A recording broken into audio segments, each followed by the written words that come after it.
இறைவனுக்கு நன்றி. எல்லா மனசுமே ஒரு வெற்றிக்காக தான் ஏங்கி கிடக்கு. இந்த வெற்றி ரொம்ப ரொம்ப ஆழமாக உள்ளே போய் மனசுக்குள்ளே நிறைய விஷயங்களை சரி பண்ணிடுச்சு, அப்படி தான் சொல்லணும். எப்போவுமே சேனலில் இருக்கிறவங்க சொல்லவே மாட்டாங்க வெற்றியை. நல்லா இருக்கு, நிறைய நம்பர் வந்திருக்கு, உண்மையிலே இதுதான் அப்படின்னு சொல்லவே மாட்டாங்க. முதல் முறை ஒருத்தன் சொல்லியிருக்கேன், அதுக்கே ரொம்ப சந்தோஷமாக இருக்குது. என்னென்னா கிட்டத்தட்ட நான் 3000 எபிசோட் டைரக்ட் பண்ணியிருக்கேன் ஸ்மால் ஸ்க்ரீனில். 3000 எபிசோடும் வந்து வாலில் வெடி வச்ச மாதிரி தான் ஓடிக்கிட்டு இருப்போம். அப்போ வரைக்கும் இது ஜெயிச்சிருச்சுன்னு சொல்லவே மாட்டாங்க. இல்லை இன்னும் கொஞ்சம் இருந்திருக்கலாம், இன்னும் கொஞ்சம் மேலே போயிருக்கலாம், இப்படியே தான் பேசிக்கிட்டு இருப்பாங்க. ஒரே ஒருத்தன் மனசார இன்றைக்கி சொல்லியிருக்கான், ரொம்ப சந்தோஷமாக இருக்குது.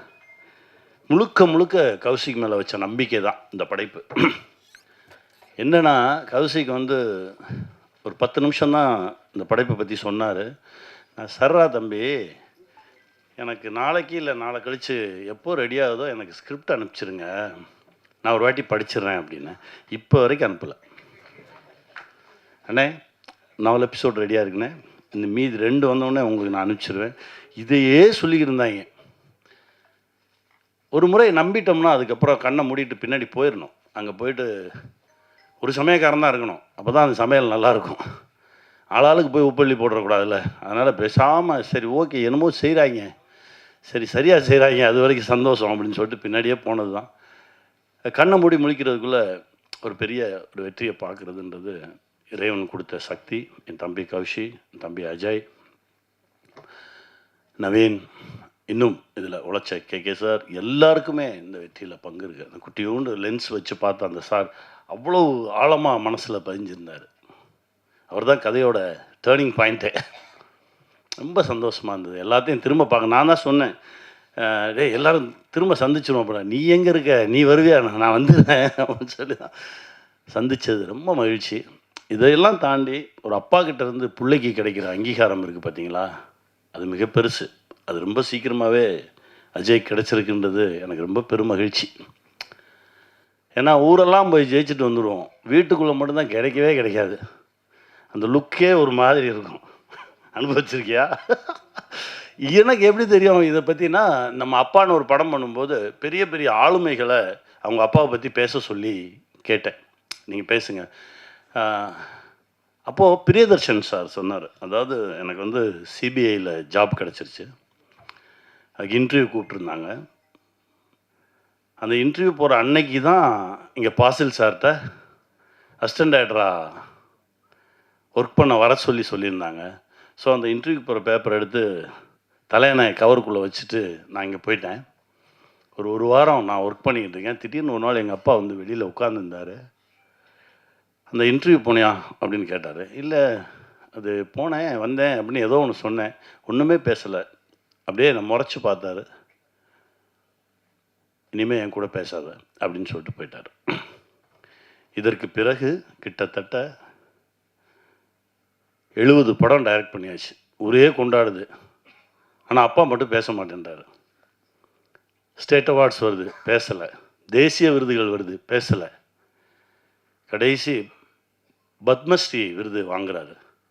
வாங்கிட்டு வீட்டுக்கு போகும்போது அதே அப்பா, சாரிடா நீ சரியான வழியை தான் தேர்ந்தெடுத்திருக்க அப்படின்னு சொல்லி தோளில் தட்டி கொடுத்தாராம். இது நடக்கிறதுக்கு 30 வருஷம் ஆச்சு அப்படின்னு. அந்த மாதிரி தகப்பன் ஒரு கனவுல இருக்கும்போது அந்த தகப்பன் கனவை பிள்ளைங்க ஈடுகட்டுறது ரொம்ப கடினம். அது இப்போது தம்பி அஜய் கிடச்சிருக்கிறது ரொம்ப பெருமகிழ்ச்சி, ரொம்ப சந்தோஷம். இந்த வெற்றி இன்னும் நிறைய தூரம் எங்களை இழுத்துட்டு போகும், நிறைய தூரம் கொண்டு போய் எங்களை நிறுத்தும். என் தம்பி முகுந்தனுக்கு நன்றி சொல்லணும். பேய் மாதிரி ஒருத்தன் இயங்கிக்கிட்டே இருந்தான் அந்த செட்டில். ட்ரெய்லர் ரிலீஸ் அப்பவும் வரல, ஜெயிச்சதுக்கப்புறம் வரல. எங்கடான்னு கேட்டால் இப்போ எங்கேயோ பக்கத்து மாநிலத்தில் அடுத்த படைப்பில் இருக்கான் அப்படின்னு சொன்னாங்க. ரொம்ப சந்தோஷமாக இருந்தது. பெரிய பெரிய ஆளுமையான இடம் அந்த தம்பிக்கு கிடைக்கணும்டா தம்பி. கௌஷி கொடுங்க.